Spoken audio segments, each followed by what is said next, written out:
Let's go in. Okay, so this is where our campus Vermitech is. And I'm Gwen, I'm the campus recycling coordinator. So these are our worms for the campus. This machine holds about 400,000 worms, and we feed campus food waste that comes from the back of the house in the cafeteria. So there's bins where they're doing food prep in all the vendor spots on campus, and they put all of their fresh fruits and vegetable scraps into a bin, and then we pick it up, and that's what I feed to the worms. So basically, just so you get an idea of how the machine works, it's really just a fancy dumpster, kind of. So it's got about 2 feet of soil in here, and the worms are in here along with food waste that we mix in. And then this whole space is actually just an empty gap. So I don't know if you can kind of see this, but it's all just empty space down here. There's a tarp under there. And so when I go to harvest, I turn on the button on the side, and basically right here, there's kind of, the easiest way to explain it is it's a cheese grater. So it turns on and a cable runs through, and it shaves off the bottom of the soil and it drops it down. And then I can pull the tarps out that are underneath and scoop up the dirt so that we can use it around campus. And so the reason that we have this machine, for one, of course, is to reduce the amount of waste we send to landfill, but also so that we can produce what is called worm castings. So worm poop is really, really nutrient-dense soil that we can mix in with all of the dirt around campus to help plants grow stronger and healthier. So you may recall earlier in the year, campus smelled really, really bad for a while, and that was because they spread manure on the campus instead of our compost. This doesn't actually smell bad at all. It smells like really healthy soil in the forest. You can see we've got some happy worms in there right now, crawling around. So ideally what we're doing is harvesting from the machine every 3 months or so, and then using the compost again on campus. And so this eliminates waste expenses related to disposal since we're managing it ourselves, and it also reduces the expenses for groundskeeping because it helps plants grow better, and we don't have to purchase any compost from someone else. And so what we do each week is that we take the food waste from the back of the house and I put it into a shredder. So this is our industrial shredder. These are the gears that turn and shred the food waste into a pulp. And this filter pulls out any big pieces that don't shred into a pulp. And then once I have a full bucket of food waste that is mush, I mix it in with this. And so this is horse manure from a local equestrian center. We get this from a local community garden.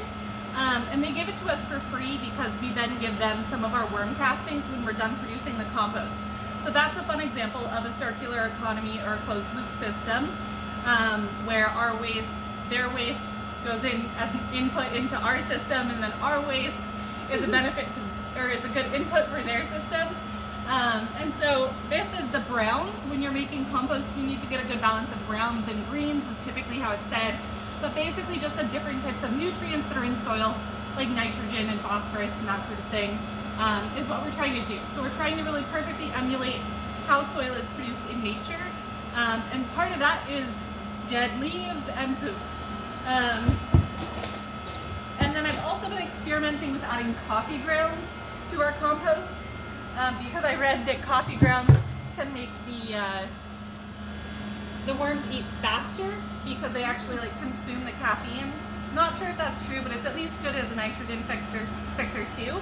And so one of these buckets is, 1 or 2 of these buckets is what one coffee shop on campus will produce every single day. So that amounts to thousands of pounds of just coffee grounds. And any food that we can't give to the worms ends up just going to these green bins, and these are just with the city of Santa Monica. So this goes to their compost facility. Our worms will eat all sorts of plant-based foods, so they're strictly vegan. They don't eat any eggs, although they will eat egg shells. But they love fruits and vegetables. They just don't like to eat lemons and limes and oranges. They're not into citrus fruit foods, but they do really like pineapples. Not sure why there's a difference between those two. And they also don't like onions. Aside from that, we give them all types of fruits and vegetables. Sometimes they get some grains as well. But yeah, pretty strictly vegan diet. And so then once I've mixed together the horse manure with our food waste, I just shovel it into the bin and then rake it in to mix it. And so we've had this system for about 20 years, and we've only had to die off once of our worms, but over the last 10 years, it's been the same family of worms that have been evolving with the soil. And so some of my favorite fun facts about worms is that they can actually eat twice their body weight in food every day. And so we can estimate how many pounds of food we can give them by how many worms we assume there are in the system. And so 400,000 is about what we started with, and we just assume that it's somewhere in that range. But I watch how quickly they finish their food and kind of keep track of how many pounds we're feeding them each week. So at most, right now, I could be feeding them about 800 pounds. While we're in this slow season of life, I'm only feeding them about 200 pounds of food waste a week, which they can sustain on for a while. And lately, we've been only harvesting about every 6 months just to get our soil balanced correctly. We had a little too much water in the system before, which made the soil too dense to really use. But one of my other favorite fun facts is that worms actually only repopulate to their capacity. So they understand how much space they have in the system, they understand how much dirt they have, and they have an understanding of how often they're fed and how much food they get. And so they'll only repopulate for how much food they have to share with each other. So they never overpopulate, which is something that humans haven't quite figured out yet. And so they're pretty fascinating little creatures. But yeah, so something that's really interesting too is that they're just like perfectly adapted for this type of soil, and they live really happily together. So we want to keep them super happy and healthy, so that we don't have to add new worms to the system, because it's really hard to understand how that could possibly impact their very sensitive environment. But some other interesting things too is that like worms don't actually have teeth, so they don't eat food. They actually eat the bacteria and the other microorganisms that are breaking down the food before they get to it. And so if we see mold in the system, that's actually a good sign, because that's exactly the type of bacteria that the worms are then going to eat. And so in general, systems like this and keeping our waste management systems local are super important, because even if we give our food waste to the city of Santa Monica, it is still then transported, I think it's like 60 miles? Up to Ventura. Yeah, up to Ventura from Santa Monica just to be composted, which obviously we can do it right here. So there's no reason to truck it 60 miles north to process it when we can do it here locally.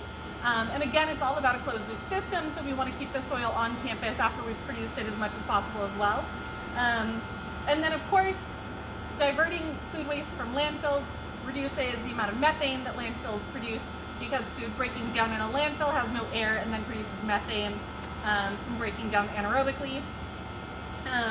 And so this is a really easy system to manage at home too. You don't need a giant 20-foot long dumpster in order to feed worms your food waste. You can start a really simple bin at home. And when campus reopens, we can always give people worms as well. So you have that to look forward to as well. But all you need is worms and a little bit of dirt to get started, and then you can feed them your kitchen trimmings, all your fruits and veggie scraps, and just cut them up really small, and then mix it in each week and see how quickly they eat it, and then gauge that for how much more you can feed them. But there's lots and lots of YouTube videos about how to start your own worm composting bin at home. You can do it if you have just a porch or a small garden. You don't need a lot of space to do something like this. Are there any other things you can think of that I should make sure to touch on? Mm-hmm. No? That was great. Okay, cool. Okay, thank you so much, Fred. I appreciate it. Hope y'all are well.